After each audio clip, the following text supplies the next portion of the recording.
ધોરણ 10 વિષય ગુજરાતી ગાલા assignment book વર્ષ 2025 વિદ્યાર્થી મિત્રો, આજે આપણે ગાલા અસાઇનમેન્ટ બુકના પ્રશ્નપત્ર 2 એટલે કે પેપર 2ના વિભાગ ડીનું સોલ્યુશન મેળવીશું.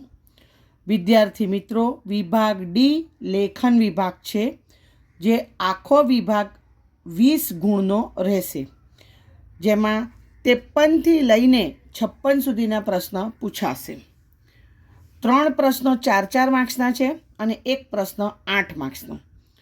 53મા પ્રશ્નથી શરૂઆત થાય છે. નીચે આપેલી પંક્તિઓના આશરે 15 વાક્યોમાં અર્થ વિસ્તાર કરો.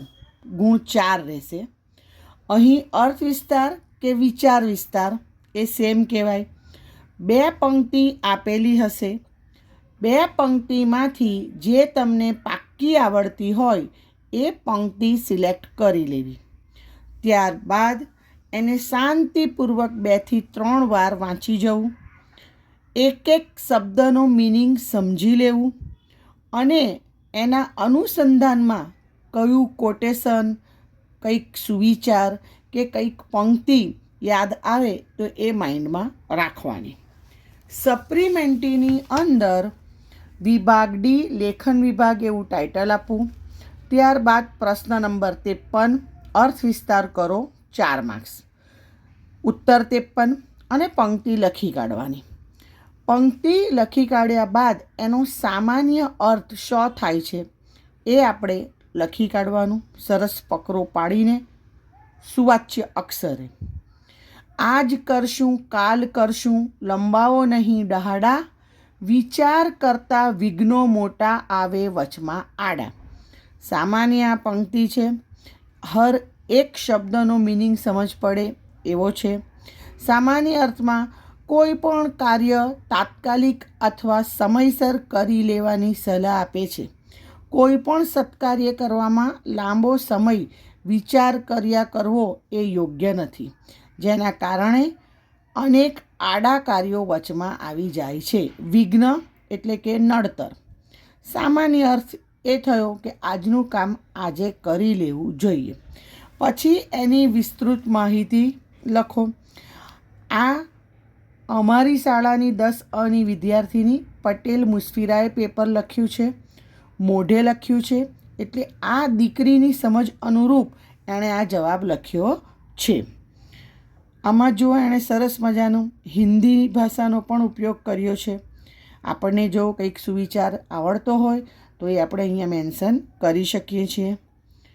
અને આટલું લખાણ લખ્યા બાદ આ પંક્તિથી આપણને બોધ મળે છે.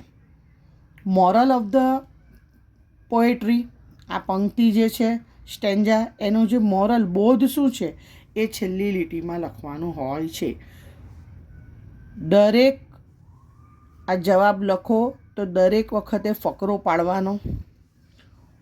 પાડવાનો, વ્યવસ્થિત એક ફકરો પછી લીટી છોડી દેવાની અને સુવાચ્ય અક્ષરમાં લેખન કાર્ય કરવાનું.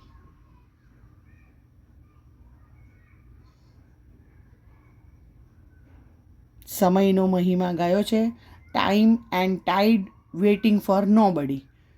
ટાઈમ એટલે સમય, વક્ત, અને ટાઈડ એટલે ભરતી, દરિયા સમુદ્રમાં જે આવે છે એ કદી કોઈની રાહ જોતા નથી. સમયનો મહિમા જોવાનો છે અને સમયના મહિમા કરતી યોગ્ય પંક્તિ અને સમજ આપણે અહીં આપવાની છે. ખ્યાલ આવે છે પ્રશ્ન નંબર 53માં? હવે આગળ વધીએ. હવે છે આપણો પ્રશ્ન નંબર 54. 54માં લખ્યું છે કે તમારી શાળામાં 2 ઓક્ટોબરે ગાંધીજીની પ્રતિમાનું અનાવરણ કરવામાં આવ્યું છે, તો તે અંગે આશરે 100 શબ્દોમાં અહેવાલ તૈયાર કરો. 4 માર્ક. અહીં યાદ રાખો 2 ઓક્ટોબર ગાંધી જયંતિ, બરાબર. અને એ દિવસે શાળામાં શું થયું તો કે ભાઈ ગાંધીજીની એક પ્રતિમા બનાવવામાં આવેલી હતી, એનું અનાવરણ એટલે એને ખુલ્લી કરવામાં આવી. ખ્યાલ આવે છે? હવે આ ટૉપિકના ઉપર તમારે 100 શબ્દોમાં લેખન કાર્ય કરવાનું છે. અહેવાલની સમજ આપીએ આપણે તમને કે અહેવાલના અંદર સર્વપ્રથમ તો જુઓ અહીંયા અહેવાલ લેખન 4 માર્ક્સ અને એનો ઉત્તર 54મો 1 માર્ક શીર્ષકનો રહેશે. એટલે શીર્ષક લખવાનું અને તારીખ અને સ્થળ. યાદ રાખો, અહેવાલ ભૂતકાળનો લખાય કે આમ બની ગયું તેમ બની ગયું. ખ્યાલ આવે છે? અને ત્યાર પછી ફકરો પાડીને સરસ અક્ષરની અંદર અહેવાલ લખવાનો છે. જે ઘટના, પ્રસંગ કે બનાવ બની ગયું છે એની સમજૂતી લખવાની છે.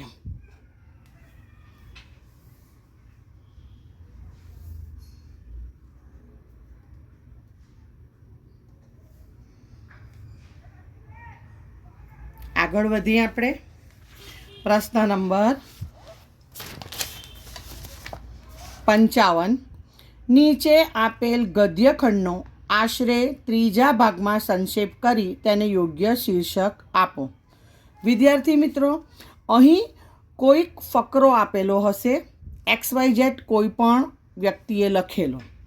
આપણે એ ફકરો વાંચવાનો છે અને એના અંદરથી સંક્ષેપ એટલે કે ટૂંકમાં આપણને જે સમજ પડી એ 4.5 થી 5.5 લીટીમાં આટોપી લેવાનું છે, એટલે લખી કાઢવાનું છે. અહીં જુઓ આ નમૂનાનું પ્રશ્નપત્ર કે પ્રશ્ન 55 સંક્ષેપીકરણ કરો, 4 માર્ક.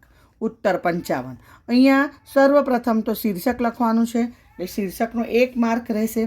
અને ત્યારબાદ જે ફકરો કોઈક લેખકે લખેલું છે એનું સંક્ષેપીકરણ તમારે કરવાનું છે. એટલે અહીંયા લિખિતમાં કોઈ લેખકનું નામ પણ નહીં અને તમારું નામ પણ નહીં. ખાલી શીર્ષક લખો અને 4.5 થી 5.5 લીટીની અંદર સંક્ષેપીકરણ કરી નાખવાનું રહેશે. ખ્યાલ આવે છે વિદ્યાર્થી મિત્રો? ત્યારબાદ પ્રશ્ન નંબર 56. ગમે તે એક વિષય ઉપર મુદ્દાને આધારે આપેલા મુદ્દાને આધારે આશરે 250 શબ્દોમાં નિબંધ લખો. 8 માર્કનો રહેશે, જેમાં 3 નિબંધ પૂછાશે. દરેક નિબંધનો ટોપિક રહેશે અને ત્યારબાદ એના મુદ્દા આપવામાં આવેલા હશે. તમને જે એક ટોપિક યોગ્ય પરફેક્ટ રીતે આવતો હોય એ તમારે લખવાનો છે. ખ્યાલ આવે છે? અહીંયા જુઓ નમૂનાનું નિબંધ છે કે પ્રશ્ન નંબર 56 નિબંધ લખો, મોબાઈલના લાભાલાભ. અને ત્યારબાદ ફકરો પાડીને મુદ્દાને ધ્યાનમાં લઈને નિબંધ લખવાનો રહેશે. નિબંધ બહુ વધારે લાંબો પણ નહીં લખવાનો અને વધારે ટૂંકો પણ નહીં લખવાનો.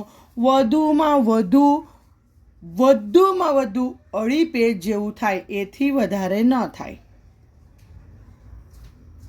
ટોપિક ટુ ટોપિક લખવાનું છે. વગર કામનું વિસ્તૃત લેખન કાર્ય કરવાની જરૂર નથી. મુદ્દાને અનુરૂપ પંક્તિ લખો, તેને પેન્સિલ વડે હાઇલાઇટ કરો અને ખાસ યાદ રાખવાનું કે આ કોઈ પણ ઉત્તર લખવામાં રંગીન પેનમાં બ્લુ પેનનો ઉપયોગ કરો અને બ્લેક પેન્સિલનો. એ સિવાય બીજી કોઈ રંગીન પેન વાપરવાની નથી.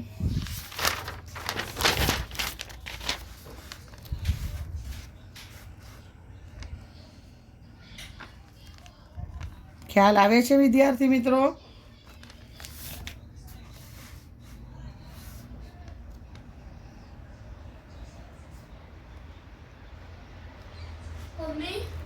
આશા રાખું છું કે મારા દ્વારા અપાયેલી આ સમજૂતી તમને ગમી હશે. કોઈ પણ ક્વેરી હોય તો કમેન્ટ બોક્સમાં લખીને મને જણાવો.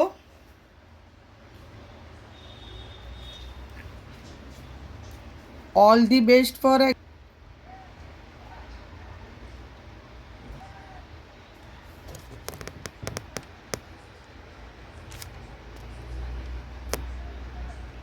બાય.